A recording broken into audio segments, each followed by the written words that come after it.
Welcome back, fellow deep divers. Ready to explore another fascinating book. Always. This time we're taking a trip back in time, back to the Great Depression. And under the big top. Exactly. We're diving into Sara Gruen's Water for Elephants. I love this book. It really pulls you into the world of a traveling circus. That's what makes it so captivating. Yeah. You've got the grit, the glamour, the danger. And of course, the elephants. The story revolves around Jacob Jankowski. A young man whose life is turned upside down. He's a veterinary student at Cornell when tragedy strikes. Lossing reefs send him on a rather impulsive journey. He ends up hopping a train. And not just any train. This one belongs to the Benzini brothers' most spectacular show on Earth. Talk about a life-changing decision. Suddenly, he's thrust into this chaotic world of performers and roustabouts. And animals. Lots of animals. It's a far cry from the sterile halls of Cornell. He starts at the very bottom, mucking out stop cars. And caring for a whole menagerie of creatures. Lions, tigers, giraffes. And of course, Rosie, the elephant. She's more than just an animal, though. Gruen does a fantastic job of revealing Rosie's intelligence. And her personality. You really start to see things from her perspective. Jacob's journey isn't just about the animals, though. He meets Marlena, August's wife. And the beautiful star performer. Their connection adds a whole other layer of complexity to the story. Forbidden love, jealousy. The stakes get pretty high. Especially with a character like August, the head animal trainer. Charismatic for sure, but also volatile and unpredictable. His darker side adds a real sense of danger. For everyone. Jacob, Marlena, even the animals. This tension ultimately leads to one of the most gripping scenes in the book, the stampede. It's chaotic. Terrifying. And it changes everything. The stampede forces everyone's true colors to surface. It's a turning point.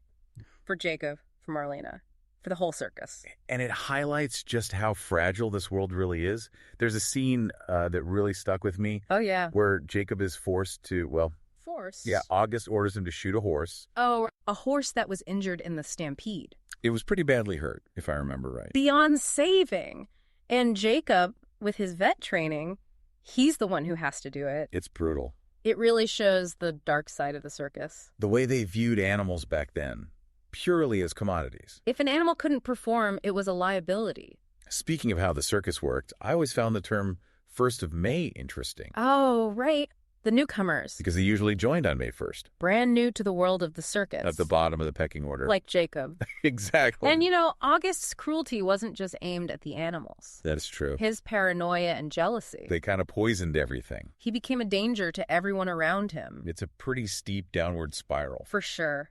And amidst all this chaos, you have Jacob and Marlena. Trying to find a way out. Their escape is pretty daring. Risking everything for a chance at a new life. And Gruen doesn't give us a completely tidy ending, It's left open-ended. Yeah. There's hope, but also uncertainty. You're left wondering what becomes of them. I like that. Me too. It makes you think. Now, we haven't talked about the framing story yet. Oh, you mean with Jacob as an old man? Yeah. Now he's in a nursing home, looking back on his life. It adds such a poignant layer to the story. It really does. All those memories coming back. The good, the bad.